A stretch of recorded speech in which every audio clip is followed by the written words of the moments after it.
Okay, so now we will start with your new topic, that is external reconstruction. Whether we study absorption or we study amalgamation or external reconstruction, I want to say the accounting procedures are not going to change. Accounting procedures same रहेंगे जो हम absorption में पढ़ते हैं या amalgamation में पढ़ते हैं, external reconstruction नाम चेंज हो रहा है सब चीजों का। तो आपको सब कुछ एज इट इज वही करना है कि सबसे पहले परचेज कंसिडरेशन निकालना है, हमेशा नेट एसेट्स को नेट पेमेंट से कंपेयर करना है, तो कैपिटल रिजर्व या गुडविल आएगा, और जैसे आप बैलेंस शीट बनाते हो वैसे ही वैसे आपको बैलेंस शीट बनानी है। तो therefore everything is going to remain same. तो we can directly start with your questions, क्योंकि मैं आपको चेक करा देता हूं। देखो, कुछ भी नया नहीं होगा जब आप एक्सटर्नल रिकंस्ट्रक्शन पढ़ते हो ना, तभी आपके नोट्स में भी अगर आप चेक करोगे तो यू विल फाइंड दैट कि कुछ भी नया नहीं है। There is no nothing new in this external reconstruction also in accounting part, ठीक है ना। तो अब हम रीड करते हैं question number 8। Reckless limited is reconstructed into careful limited. जो रेकलेस लिमिटेड था, नाम पढ़ना, रेकलेस लिमिटेड था, वो कन्वर्ट कर रहे हैं हम किसमें, केयरफुल लिमिटेड में, ठीक है। तो रेकलेस लिमिटेड सेलिंग कंपनी हो गया और केयरफुल लिमिटेड परचेसिंग कंपनी हो गया, which take over all the assets and liabilities of Reckless Limited. The balance sheet of the company is as under as on 31st March 2017. Share capital fully paid shares of rupees 100 each, 10 lakhs. 5% debentures, that is 2 lakhs. Creditors 3 lakhs. Patent right 1,20,000. Plant and machinery 5 lakhs. Stock 120. Debtors 60,000. Cash at bank 5,000, profit and loss account 6,85,000 का loss है, discount on issue of debenture 10,000 है। देखो ये loss है ना इतना ज्यादा, इसलिए अब हम उस कंपनी को कन्वर्ट करके न्यू कंपनी बना रहे हैं। Careful limited is to issue 1 share of ₹20 each as fully paid for each share held in reckless limited. तो आई बिलीव ये परचेज कंसिडरेशन की बात हो गई कि हम हर एक शेयर के बदले एक शेयर दे रहे हैं, ठीक है ना। तो हमारे पास ओल्ड में 10 लाख डिवाइड बाय 100 करोगे तो 10,000 शेयर्स आएंगे, तो हम 10,000 शेयर्स के बदले 10,000 शेयर्स दे रहे हैं, मगर वो 10 रुपए ईच का था, हम उसको 20 रुपए ईच पर दे रहे हैं, तो यानी 2 लाख का आपका परचेज कंसिडरेशन आया। आगे बढ़ता हूं मैं। Debenture holders in reckless limited are to receive 6% debentures of face value of ₹1,15,000।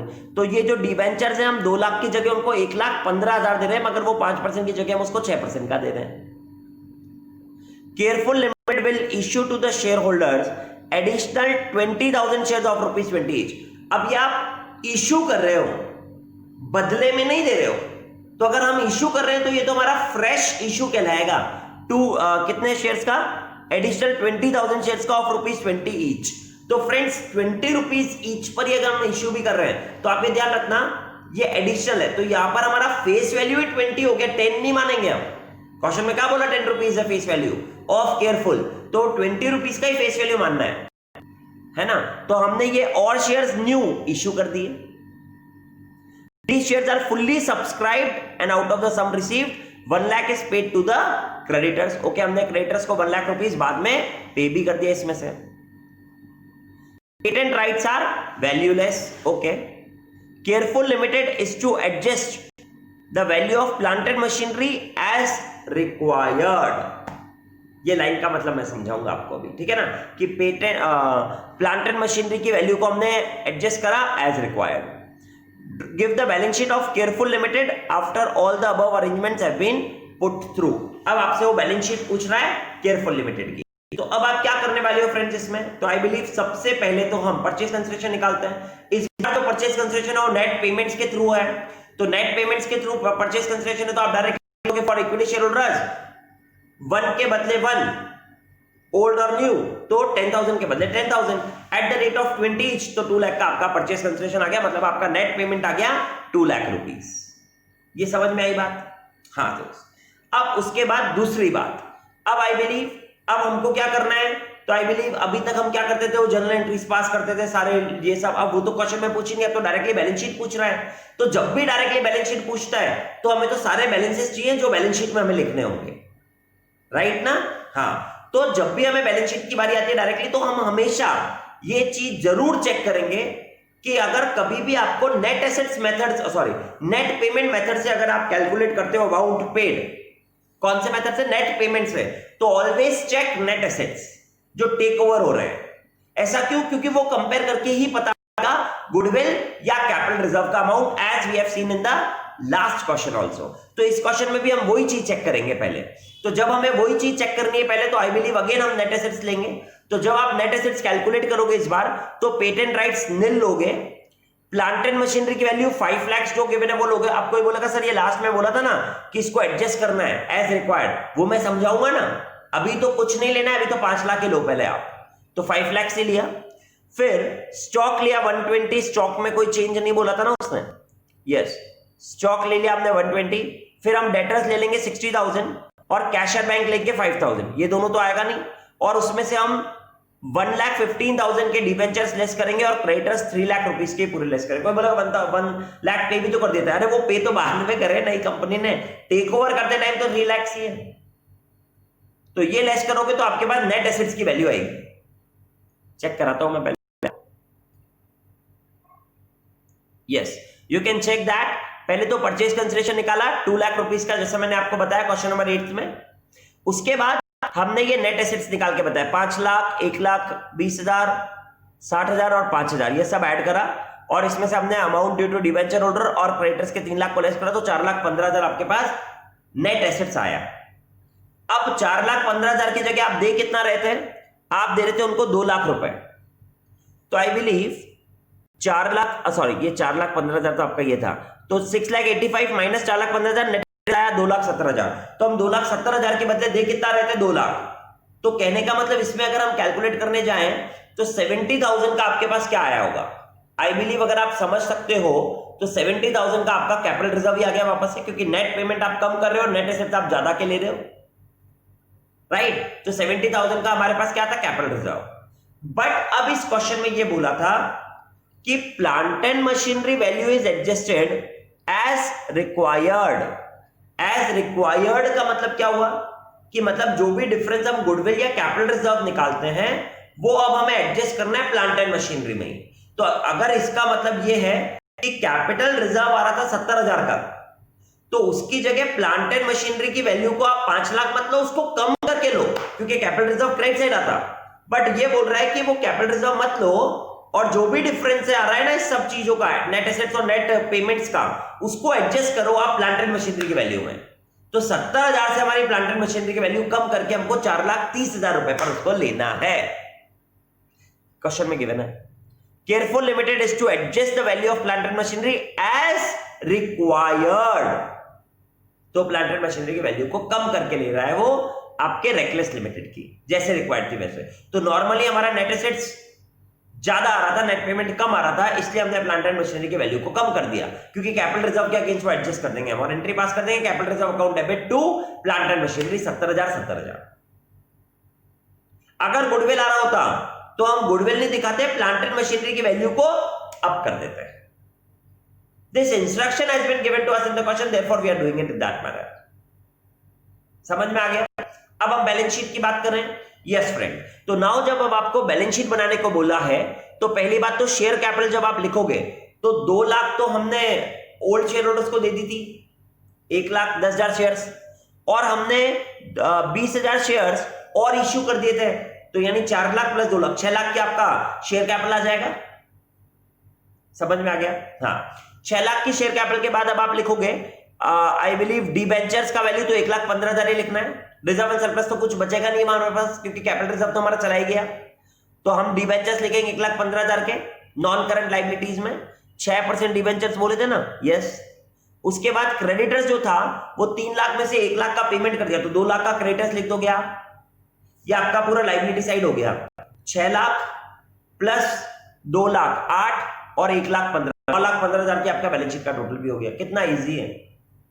अब आप जब एसेट साइड आओगे तो पेटेंट राइट्स तो आया नहीं, प्लांट एंड मशीनरी 4,30,000 रुपए ले होगे, stock as it is 1,20,000, debtors as it is 60,000, cash or bank, तो कैशर बैंक में 5,000, इसमें हमें प्लस करना है जो 4 लाख रुपए हमने और इश्यू करे शेयर होल्डर्स को, जो उन्होंने सब्सक्राइब भी कर दिए थे, और इसमें से हमने 1 लाख पे भी कर दिया, तो 3,05,000 आपके पास टोटल कैश बच जाएगा। उसके बाद ये दोनों चीजें आएंगी नहीं, एंड आई बिलीव अब आप इसको ऐड कर लोगे तो आपका बैलेंस शीट पूरा टैली भी हो जाएगा, या आपका एसेट साइड भी हो गया। तो this is how you have seen your question number 8th.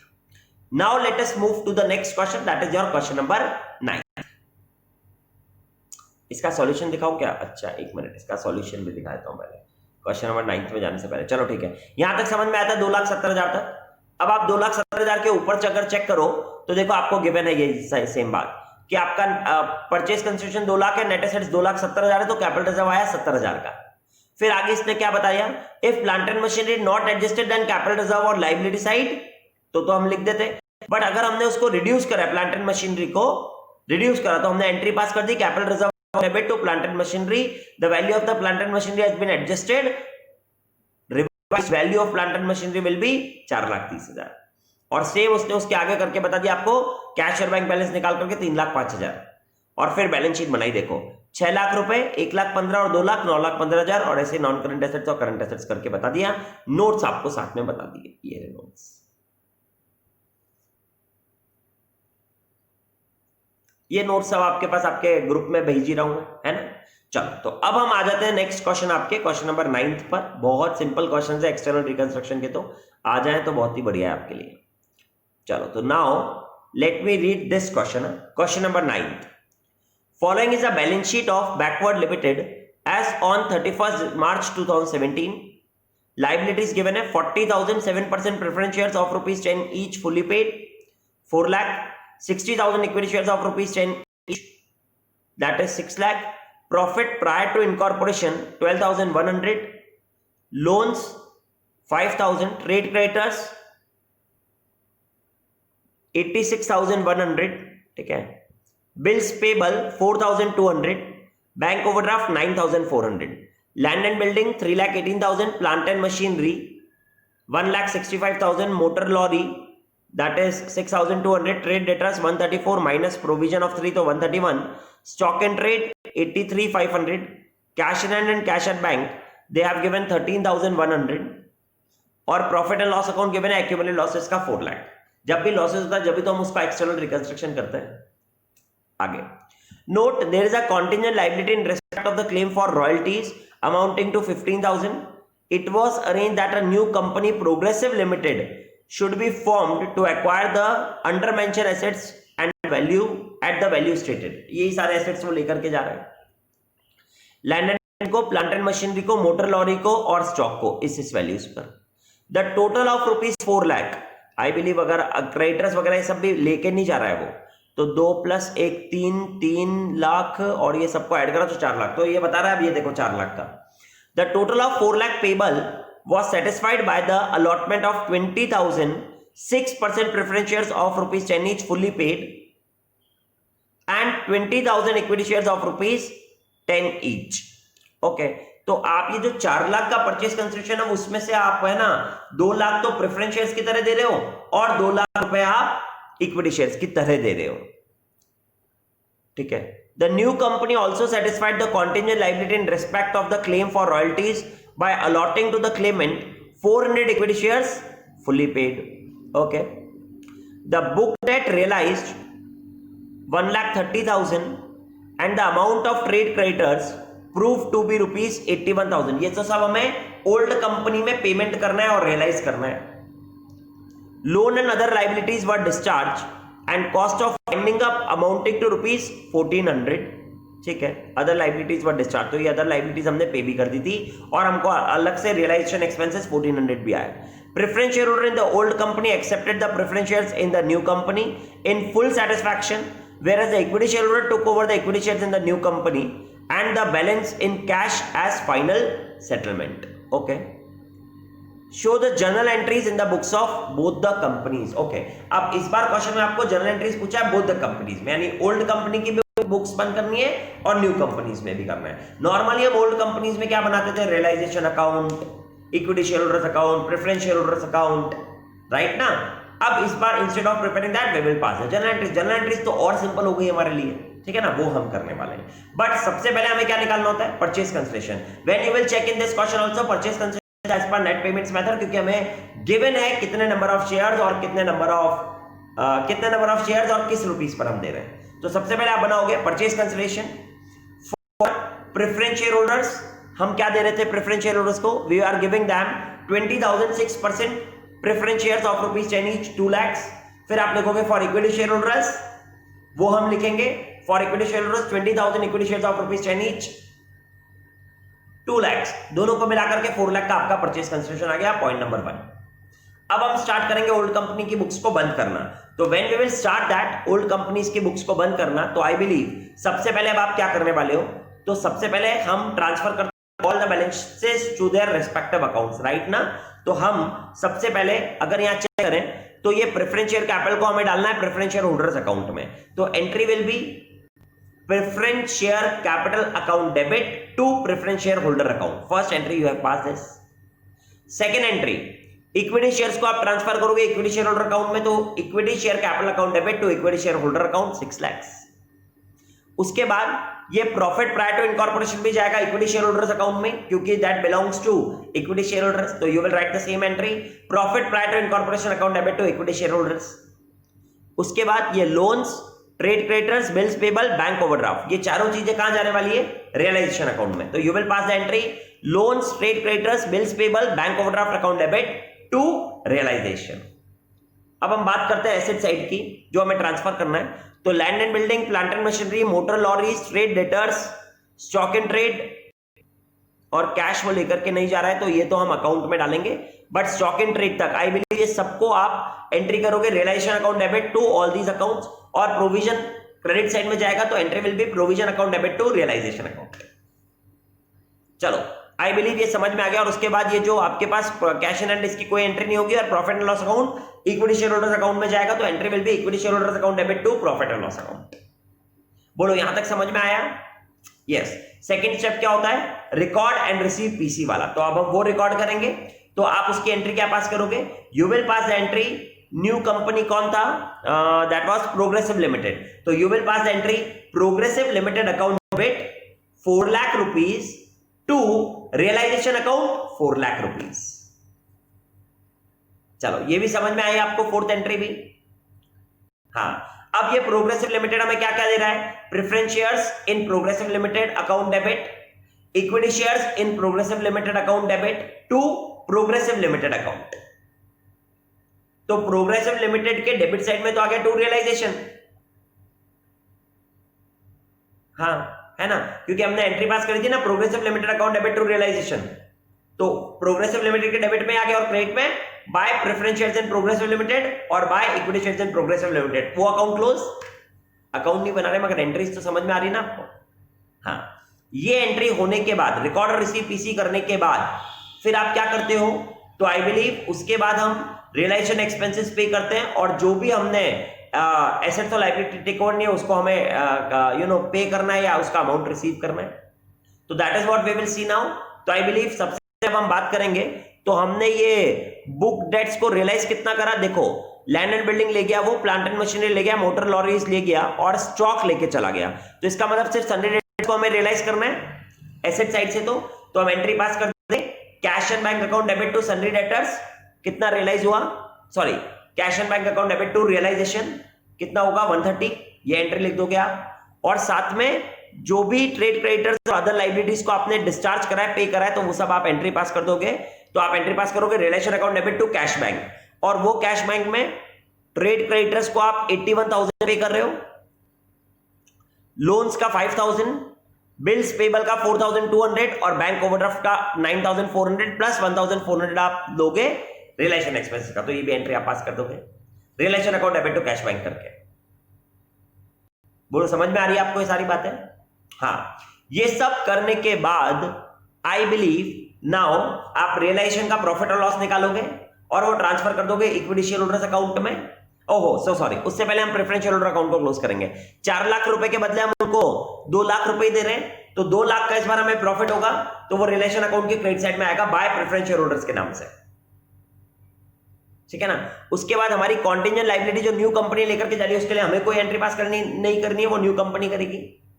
तो अब हम रिलेशन अकाउंट को क्लोज करेंगे और एंट्री जो भी प्रॉफिट या लॉस आएगा वो इक्विटी शेयर होल्डर्स अकाउंट में डाल दोगे। फिर इक्विटी शेयर होल्डर्स अकाउंट में जो भी डिफरेंस आ रहा है वो कैश से सेटल कर दोगे और कैश बैंक का एंड में टैली भी कर दोगे। That's it. चेक कर लाता हूं मैं आपको। ये रहा आपका ओल्ड कंपनी की बुक्स में। देखो सबसे पहले preference share capital to preference share holder, first entry जो मैंने बताई।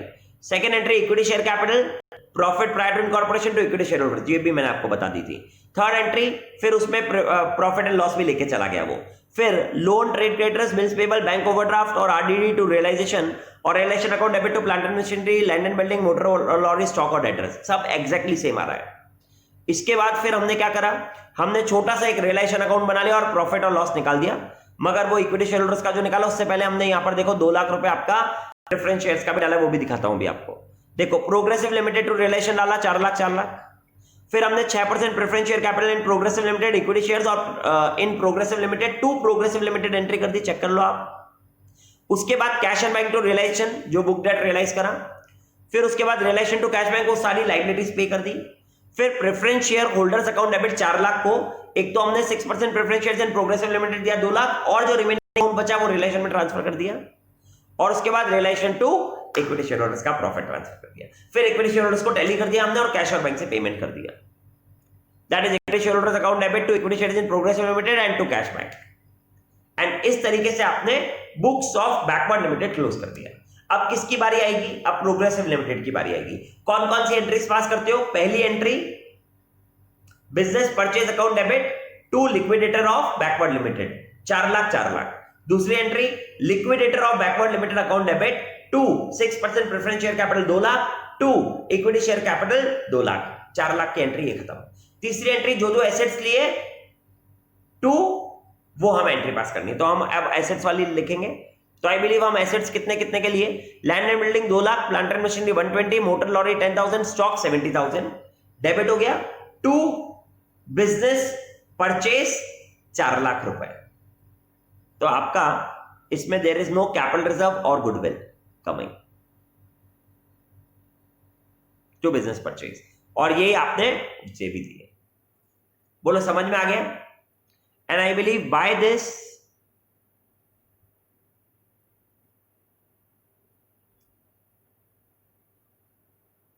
दिस आपका क्वेश्चन नंबर 9 भी जो है ना, आई बिलीव और कुछ तो था ही नहीं। हाँ, एक चीज और थी बस, क्या था वो कि हमने उनकी कॉन्टिजेंट लायबिलिटी को पे करा है ना, कितने बार पे करा था हमने वो, द प्रेफरेंस शेयर होल्डर, ये तो हो गया, ये भी हो गया यहां पर। हाँ ये रहा, the new company also settled the contingent liability in respect of the claim for royalties by allotting to the claimant 400 equity shares fully paid. तो 400 इक्विटी शेयर्स ऑफ रुपीज 4,000 में पे कर, goodwill account debit to equity share capital 4,000। ये entry आप और पास कर दोगे, ये रही आपकी एक और entry, goodwill account debit to equity shares of 4,000।